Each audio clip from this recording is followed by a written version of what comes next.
शहबाज शरीफ साहब को अदालतों के इस तरह से चक्कर लगवा के उनका जो वो फैसले पहले लिख के लाए होते हैं, उन्होंने उनको गिरफ्तार करना था।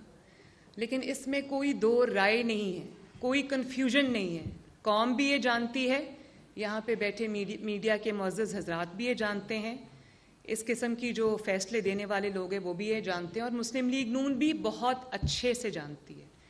कि शहबाज शरीफ को जिस चीज़ की सज़ा आज मिली, जिस तरह से उनको अदालतों के चक्कर लगवाए जा रहे थे,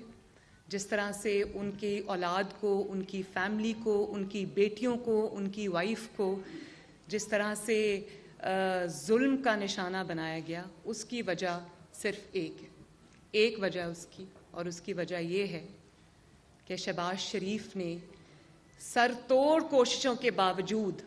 अपने भाई का साथ नहीं छोड़ा।